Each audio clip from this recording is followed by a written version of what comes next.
Kain ka ng ganyan. Hindi ko nga niluto kasi hindi nga bagay sa kanin. Lagi ka na ng ganyan. Hindi mo na ako nare-respeto. Oh, saan ka pupunta? Alis na ako. Sige, lumayas ka. Tatapon ko mga damit mo. Tapon mo. Subukit sa mama ko. Sumbong mo. Samahan pa kita eh. Tatapon ko yung PS5 mo.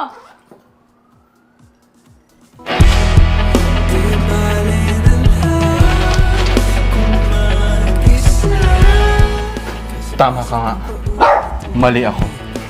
Sorry kung pinipilit ko ang carbonara with rice.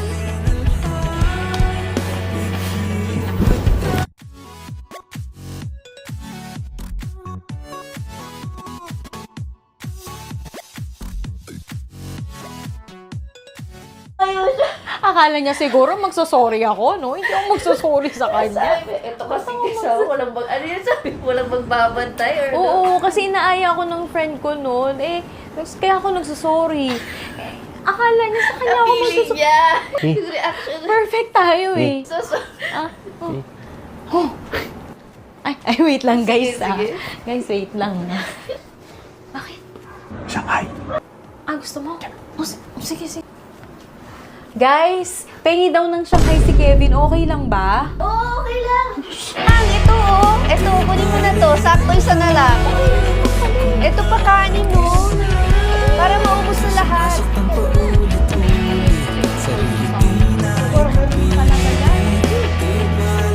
Actually, may chicken pa nga eh. Ano yung lahat? Rico,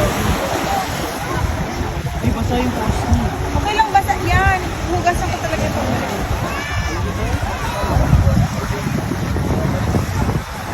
Ayaw mo ba? Kaya paalalay mo ah. Thank you so much po, sir.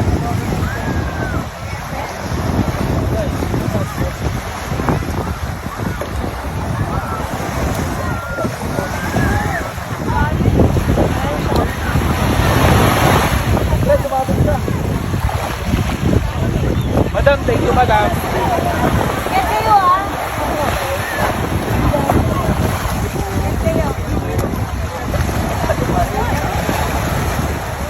Tay! Tay! Ako may tay! Tay! Nakuha yung plastic dun sa uwan. Salamat. Po, isang kaway muna, sir, oh. Salamat po. Ingat po kayo, ingat. Ingat po, sir, ingat.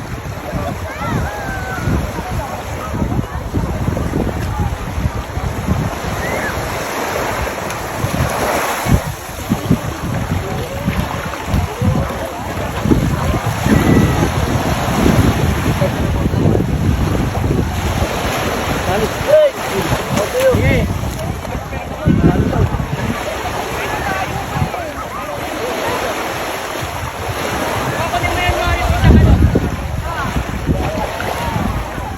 Hey, sakay ko, masikat na vlogger.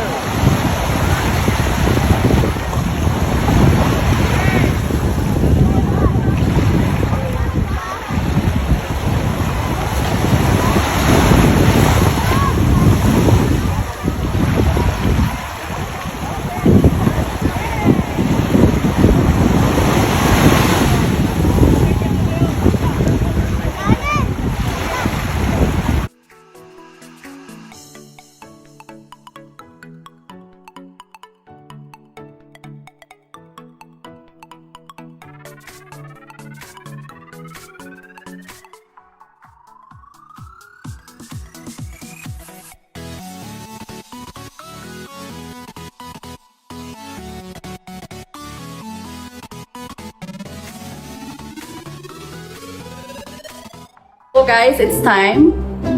This is the time. Are you guys ready? This is the time. It's time for Kili reveal. Wait, bago mag-react. Ito yung underarm ko before the pregnancy. At ito naman after kong manganak. Ang itim! Sobrang itim. So ito na yung underarm ko ngayon. Layo pa, pero malayo na. Pumuti naman na siya, di ba? Pumuti na siya, Mare. So, ang itim ng kilikili ko talaga before. And it's part of pregnancy. In-embrace ko yung itim ng kilikili ko na yan. So, dati hindi ko siya iniisip actually. Pero to be honest, confidence mo rin kasi yung maputing kilikili. Aminin mo yan. Aminin mo. After the pregnancy, may hormones, pawis, friction, biglang umitim, naging rough, tapos ang bilis ko pang pagpawisan. So, ang dami ko actually na-try na deodorant.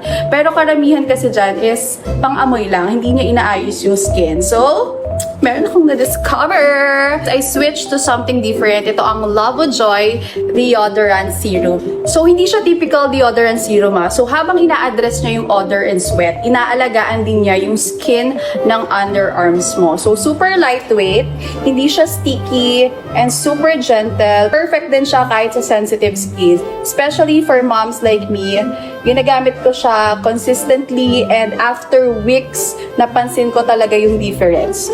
Mas nag-brighten yung kilikili ko. Mas naging smooth yung texture, and hindi na ako ganun kapawisan kahit buong araw akong busy. And hindi siya instant, guys, ha? Hindi siya magic overnight. Pero totoo siya, and it works. It works, it works, it works. What I love about this is unti-unti niyang ini-even out yung skin tone. So, hindi na mukhang dark or patchy yung kilikili mo. And anti-perspirant din siya. Less pawis. Kahit busy ako the whole day as a mom, as a pickleable addict, perfect. No irritation for me kahit sensitive yung underarm area ko kasi ilang beses na siyang umitim at nasunog. So, ginagamit ko lang siya consistently, and after a few weeks, dun ko na nakita yung real difference. And hindi na ako nahihiyang mag-sleeveless ulit. And as a mom, ang sarap lang sa feeling na kahit maliit na bagay, alam mo yun, nababalik mo yung confidence mo. So, for mommies like me na umitim ang mga underarm, if you're dealing with the same struggle, this is your sign to switch from just deodorant to underarm skincare. Start small kahit sa kilikili lang.